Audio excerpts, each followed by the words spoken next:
for inviting me. Thank you for coming to this wonderful city of Odessa. I see lots of old friends here and lots of bright representatives of not only academic community but of my colleague politicians as well as bright Ukrainians.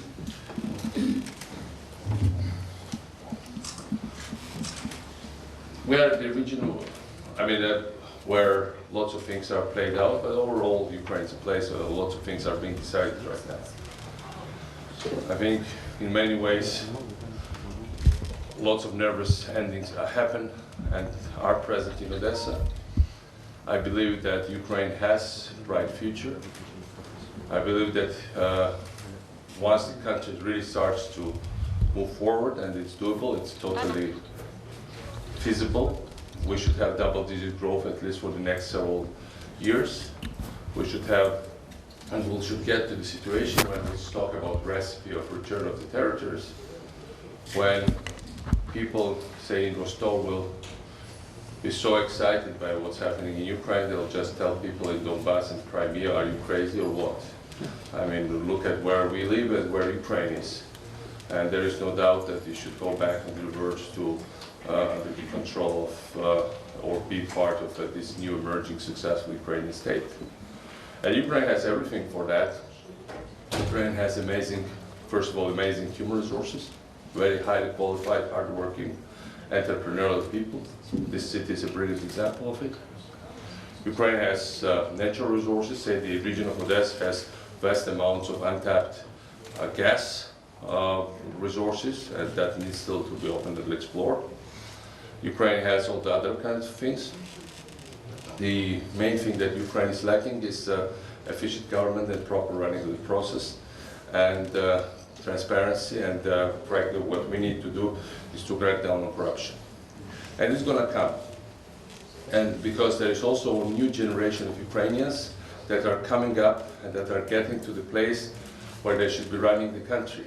Yesterday I was present at the think tank, Benduki's Trade Center, Benduki's Free Market Center, and the Reform Lab, where there were hundreds of young Ukrainians from all kinds of places, the government, NGOs, overall civil society, experts, and they've been presenting this blockchain auction, which we're trying to introduce in Ukraine, and the same people that introduced the transparent tender systems. And I can tell you, the main feeling I have there that the very moment these people take over the government, Ukraine is not only going to move forward, it's going just to fly. The only problem is that we are all the time trying to, or the Ukrainian political class is trying to avoid that, and the Ukrainian political class is trying to, to preserve status quo, which is not preservable. We have right now this big resistance towards real change that you see it when we are talking about formation of the government. When you have big amount, this kind of resistance, and political class has not changed for 25 years. We had Maidan, we had the revolution. Revolution needs revolutionary change. After the first revolution, when there was no real change, we do go to restoration of the old regime. And the problem is that if we don't get proper change now, we'll get either restoration of the old regime in even worse form, or some kind of direct pro-Putin government. Never say never again. Knowing what happened in Georgia, it is unfortunately also a scenario for Ukraine. Because if the people, if you imagine if there is no real change within next year, people will start saying, we tried everything. We invited American ministers. For them, like say, even people from Georgia, they're American ministers. That's how they perceive them. There are also, by the way, some Americans there. We invited all kinds of Europeans. We live much worse now. We thought we would be better off. Look, I mean, if Europe lifted sanctions, Europe amended us, lifted sanctions. Dutch referendum voted against us. Nobody wants us in the West. We tried the Westerners even inside Ukraine, it didn't help. So what we do now, the next, and that's where the worst kind of scenarios kick in. And this is a big threat. Because right now the only thing we are hearing also from many Westerners, keep status quo, don't do elections, don't do things, and stay where you are. It's not doable.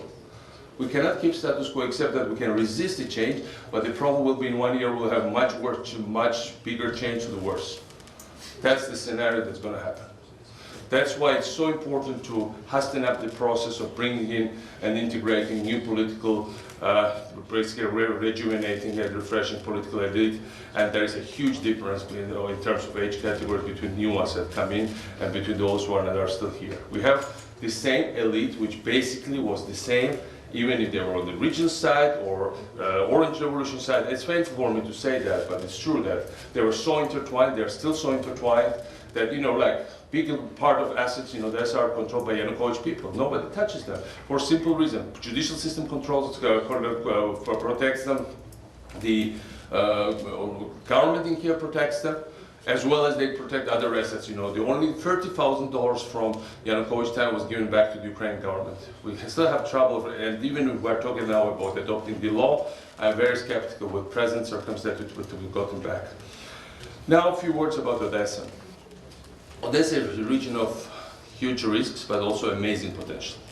It's a huge risk because we all know that, because of course there are the historic, ethnic and linguistic issues here that are there, when I came here 1 year ago, they were even more acute. I think me being present here and us having support, quite important support base despite very huge resistance and lots of money spent against us, means that there is Odessa is not only lost for Ukraine, but it's basically getting stronger and stronger ties with the rest of Ukraine. But we should realize again what are the risks here. The risks are that we have the region of, first of all, Odessa region is divided in several parts. There is Ukrainian Bessarabia, worst roads in Europe, worst water and sewage systems, or basically in most places they are absent. Worst bureaucracy, local clans that are extremely strong and special interests that don't allow a development. And for a regular inhabitant of Bessarabia, what they are saying, what did Ukraine bring us? The question is not much. The answer is not much. And that's bad, because that's where we need to concentrate all our efforts. That's why we are trying to raise awareness with the Europeans that it's basically it's not only their neighborhood, it's basically their continuation. And you cannot, it's their continuation historically, linguistically, ethnically, security-wise, and it's a big security risk, because the result of isolation of Ukraine and Bessarabia, also conducted by some neighboring governments, led to the fact that, say, Romania's influence did not increase there, Bulgaria's influence didn't grow there, but Russian influence is huge. And they don't watch Romanian television, they watch Moscow. And they get information about how to regard Ukraine from Moscow. And that's very bad, because we need to urgently, and I think the new Romanian leadership understands that. I think we also had very good ties with Bulgaria. We need to integrate the place as fast as we can. Now there is also city of Odessa, and the Odessa is also the whole idea of Odessa. It's founded in it's essentially it's almost the only place in Europe, I think the only one, which was founded as a purely free market capitalist city with no prior history of feudalism, ethnic nationalism. And this is amazing, but it's kind of mini United States. You get 165 ethnic groups. This was the place that was traditionally run by French, by Spanish, but they founded the place by Greeks, but inhabited by Jews. Jews had right to be had a police here to run the city. So it was a very much open society, and with amazing development and amazing melting pot. Odessa, by definition, has a huge potential to develop. Odessa has, in the present epoch of the present economy, while the world is moving from commodity-based economy and from heavy industries to where basically in Ukraine are not in good shape and they are even collapsing, what you really need for development is everything that Odessa has. Odessa has logistics, infrastructure, it's a geography, it's hub, but it's a natural made hub. It has amazing entrepreneurial people. It has this multi-ethnic feel. It's a big brand, worldwide brand. It has amazing tourism, cuisine, and all kind of potential that make place a hub. And this is something that should drag out Ukraine from these problems that we have now and move forward. Ukraine cannot afford not to develop with double digit. Right now, The government maximum is promising this year's 1% growth, although official figures is 0.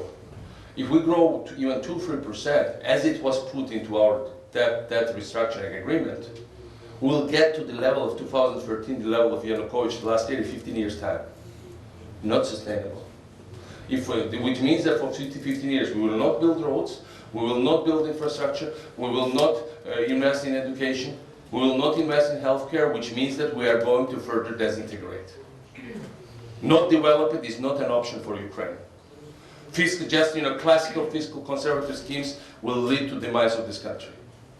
We need innovative, very open-minded, fast-track reform approach, not this thing, let's wait for another 10-15 years. Cannot wait. This country does not have this potential to wait. It has huge potential to develop, but no real opportunity to wait. So that's very important to understand that. And from that standpoint, Odessa has this potential. Now, again, continuation of Odessa problems are continuation of Kiev problems, because Kiev just regarded always Odessa as another just milking cow for corrupt incomes from the customs, from other places, and to basically have their own thing. So as a result, who is running now Odessa? Mafia. We have, this guy called Angert, British and citizen, who had spent many years in jail in the 90s for contract killings. He was head of the biggest mafia clan there that kidnapped people, cut their fingers, killed them. The biggest racketeering group. Present mayor is his personal bodyguard. He is partnered with Zhukov, was father-in-law of Abramovich, another big mafia boss from Russia. And they own a big part of Odessa real estate. They control the municipal contracts. They spend money during elections, and that's basically, worst things I've read about Chicago multiplied by 10. And this is the story of what happens when the central government is basically weak and too corrupt. If there had been real cleanup, I think it's easier to clean up Odessa, because as I said, people don't accept it here. So they are not. They want to be freed from hurdles, and they want to develop. They want to move forward. Because in Ukraine we have two kinds of corruption. We have the big state enterprise corruption, which is like Petrobras in Brazil. We know about it, but people don't really see it on daily basis. But we've got daily corruption, daily extortion from all kinds of bureaucrats, and that's also connected to local governments and all kinds of abuse that we have. So what we are trying to achieve here? We did, with the help also of the United States and also partly some European donors, the service center, the public service center, which basically is the first nice face that they've seen of Ukraine for decades, where you can, if you have a chance or opportunity, I invite you to visit the center to see that entirely new kind of civil service where people with services are provided basically free of any corruption in a very fast manner. And basically it's the only kind of this fast structure of government service of this kind in Ukraine. Now let's say it's 10 times slower than in Georgia, but several times faster than anything else in Ukraine. Why we cannot do it with the same pace in Georgia? It's very simple, because for that you need electronic registers, and people are very vigilant in the central government agencies not to allow any electronic access to all kinds of registers, because they see registers as a way to also make money, to cash in on controlling the government information. So from that standpoint, that's where we are. And from this kind of things, I think we will overcome eventually the issue with these registers, and we'll do it. We are also doing now fast electronic open custom space, the fast custom that is basically based on the Georgian model. I think people finally understood in Kiev that it's a real danger for them. It's not just a cosmetic change, because if we really do this customs terminal, which we are finishing to build already this year, again with the help of the US government and some other donors, then if we really, every container goes through in 15 minutes and no more than 5% per percent are checked thoroughly, and every decision is taken by computer software program, and will have nothing to do with your bureaucratic discretion, then all the others will ask why other customs don't work the same. So right now, the whole state bureaucracy in Ukraine is busy blocking this new customs project. We have 12 inspecting groups right now sitting in the customs. Basically, every room is busy with security service groups, with Central Customs Department, Finance Ministry group, the finance police, etc., etc. You just name them. And they're looking for cat in dark room, which is not there, of course, but basically they're paralyzing the work of what they've blocked the law in parliament, and of course they make sure that, I mean, almost every week Prime Minister Yatsenyuk makes a statement saying that this project is not working, it will not go, it's not going to work. But it will work, I'm sure, because it's logical, it's common sense. You know, I just had Yulia Marushevskaya, who went to Singapore to see how this customs works. She just went to Miami, where they're doing special case study on this reform. And when she came back from Singapore, she said, look, what are we fighting for? Basically, what we are doing is just common sense. Why Singapore is successful? They've done things that are just common sense. It's so logical. It's illogical not to be doing those things. And that's what we are trying to do. We are not doing anything revolutionary. We are trying to introduce common sense here. So from that standpoint, it's another big thing. I think the Yolesa police has worked, the patrol police is another big achievement, as well as patrol police all around the country. The only problem is that our patrol police is just a few percentage of our overall police force, and the rest of the police is extremely inefficient and plus very corrupt. And that's again linked to processes in Kiev. Minister of Interior was caught red-handed on a video when his family members were in the ministerial building dividing these Poles from. Of course, if you are not, it's like a doctor. If you're not sick, you don't need a doctor. In Georgia, when we no longer needed IMF, it was a good time, because we already had, country was moving, we had double-digit growth, we had been collecting taxes, and that's what eventually Ukraine will do. But now every help from IMF, from others, is absolutely needed to keep at least from us from the abyss. But it's not just keeping us from the abyss, it's also helping us to go fast forward. And for that, it's a conditionette that's so important. That's all I wanted to tell you, and whatever the questions are, I'll be more than happy to respond to them. Thank you, Governor.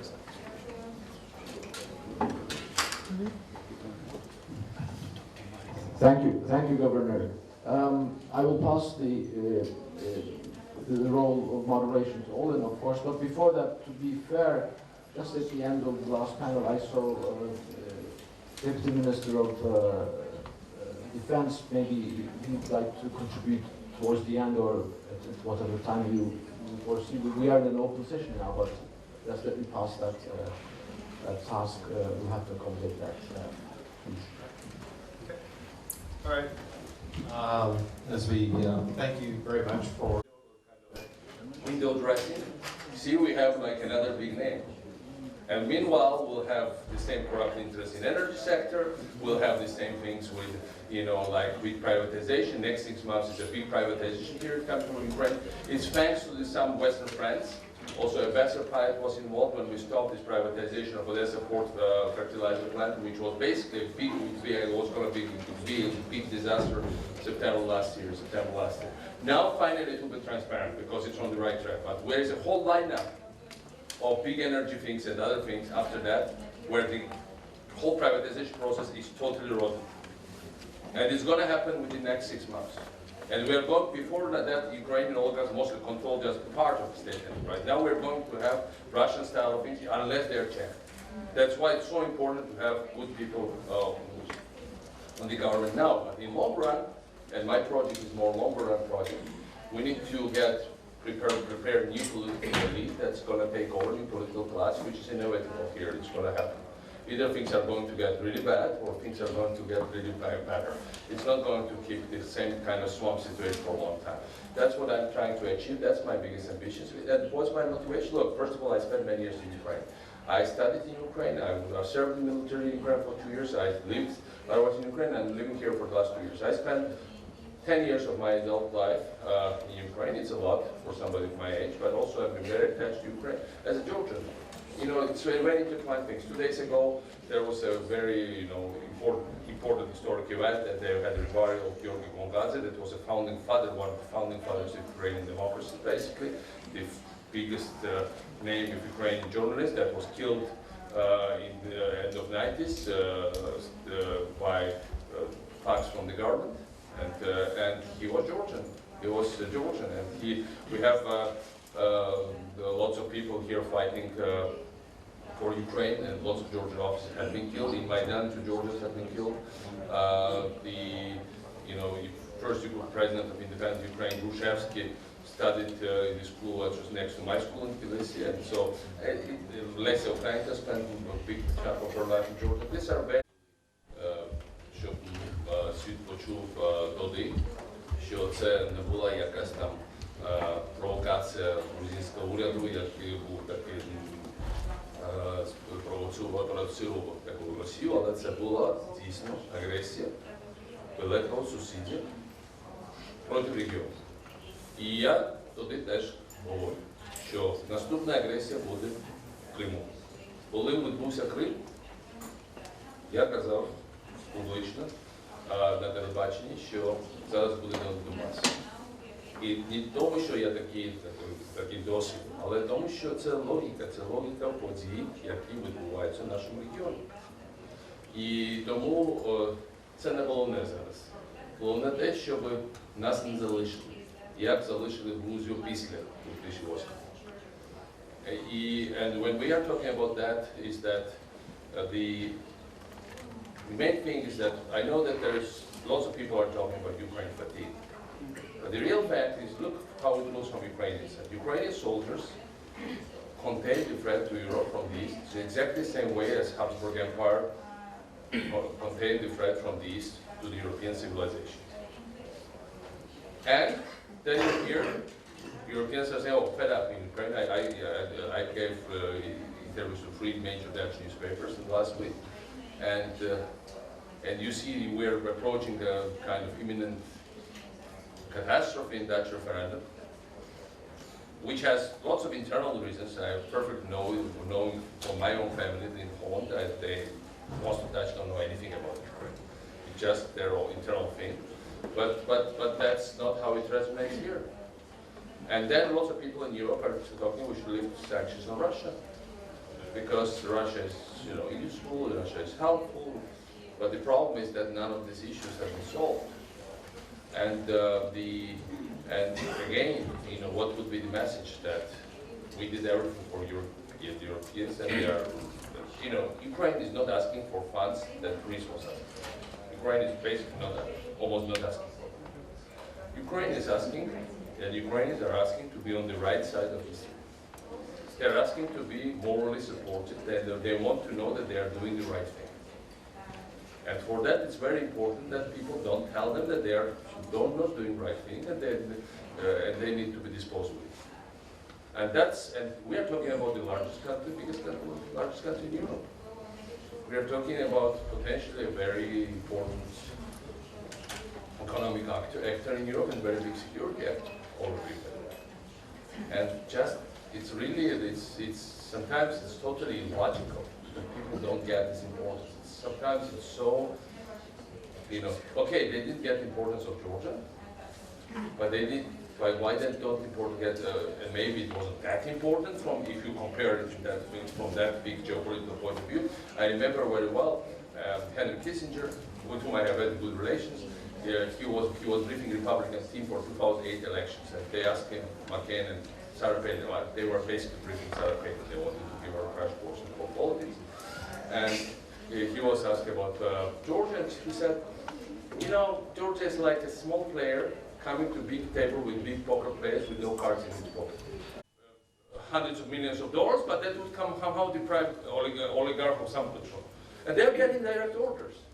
And then Kolomoisky is still there. 2 days ago, President administration said that they had 2 meetings, several hours long, with Kolomoisky at night, at President's administration, in presence of President and Prime Minister.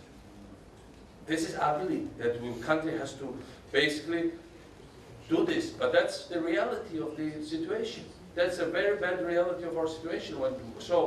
And the reason why they are forced to do it, notwithstanding the names, is that this guy has votes in parliament.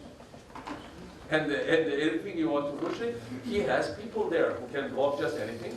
And so that's why we need breakthrough, because the problem is, and here again you need conditionalities also from the West. Because after all, these guys have people's assets, at least they're not in Russia, they're in the West. The West really goes after them. That would be a great help of Ukraine. That would be much greater help for Ukraine. They go after money of Almoisky and Akhmetov than just giving money to Ukraine. Because giving money to Ukraine, part of it will be stolen by their currency. If you take away money their money in the West, then there will be much bigger breathing space for Ukraine to develop its own economy. So we need this, therefore status quo. Why do we need now new political forces that are tied to small and medium-sized business? Small and medium-sized business won't change. When you go to a small business or medium, you know, all our forums countrywide were transparently financed. Every contribution was put on site, and even more, some younger guys in my overall civic movement, they're from different parties, insisted to give back publicly some money to some donors. That never happened in the Ukrainian history. I thought it was a big risk to do that, frankly, because that would deter the others from contributing. But I said, if you give back, give it secretly. Don't do it publicly. Don't say this is a bad guy who will take money from me. But that's what they did. Anyway, but they keep giving it.